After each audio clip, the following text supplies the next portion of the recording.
என்கவுண்டரில் சுட்டுக் கொல்லப்பட்ட ரவுடி சீசிங் ராஜா உடல் பலத்த போலீஸ் பாதுகாப்புடன் சிட்லப்பாக்கம் மாநகராட்சி மயானத்தில் தகனம் செய்யப்பட்டது. இது குறித்தான முழு விவரங்களோடு இணைகிறார் நமது செய்தியாளர் மீரான். வணக்கம் மீரான். இந்த நிகழ்வில் எவ்வளவு போலீசார் பாதுகாப்பு பணியில் ஈடுபட்டனர்? இது குறித்தான முழு விவரங்கள் என்ன? வணக்கம்.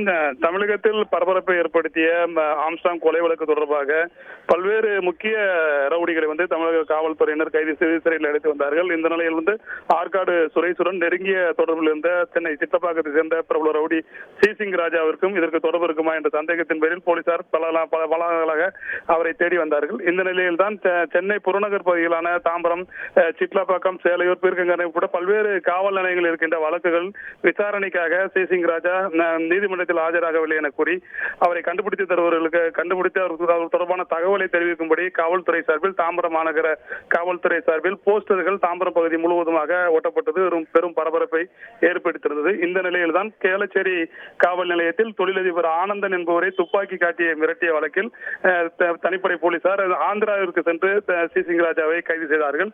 ஆந்திராவிலிருந்து கைது செய்து அவர் இந்த வழக்கு தொடர்பாக ஆயுதங்களை பறிமுதல் செய்வதற்காக நீலாங்கரைக்கு அழைத்து சென்றபோது போலீசாரிடம் ஏற்பட்ட மோதலில் என்கவுண்டர் செய்யப்பட்டு சீசிங் ராஜா கொல்லப்பட்டார்.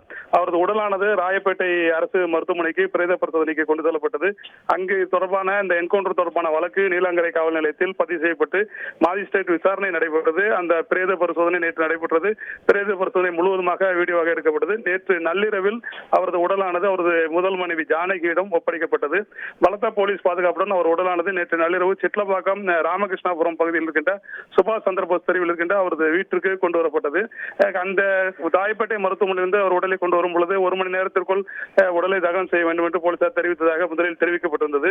இந்த நிலையில் அவர் வீட்டிற்கு அவர் உடல் கொண்டு வரப்பட்ட போது உறவினர்கள் வர வேண்டும், ஆந்திராவிலிருந்து பல உறவினர்கள் வர வேண்டும் என்பதற்காக நாங்கள் மறுநாள் இன்று உடலை தகனம் செய்வதாக போலீசாரிடம் அவர்கள் வேண்டுகோள் விடுத்ததன்படி பலத்த போலீஸ் பாதுகாப்புடன் அவர் உடலானது அவர் வீட்டில் வைக்கப்பட்டிருந்தது. சற்று முன்னர் அவருடைய உறவினர்கள், நண்பர்கள், அந்த பகுதியை சேர்ந்த ஏராளமானவர்கள் அந்த பகுதியில் இருந்து அவர் வீட்டிலிருந்து ஊர்வலமாக அவரது உடலானது எடுத்து வரப்பட்டு சிட்லப்பாக்கத்தில் இருக்கின்ற மாநகராட்சி எரிவாயு தகனம் இடைக்கு ஊர்வலமாக கொண்டு வரப்பட்டது. அசம்பாவிதங்கள் ஏற்படாமல் இருக்க 50க்கும் மேற்பட்ட போலீசார் இந்த உடன் வந்தார்கள். அவரது உடலானது சிட்லப்பாக்கம் பகுதியில் இருக்கின்ற அந்த தகன மேடையில் கொண்டு வரப்பட்டு அங்கு அவரது இளைய மகன் இறுதி சடங்குகளை செய்து அவர் உடல் தகனம் செய்யப்பட்டது.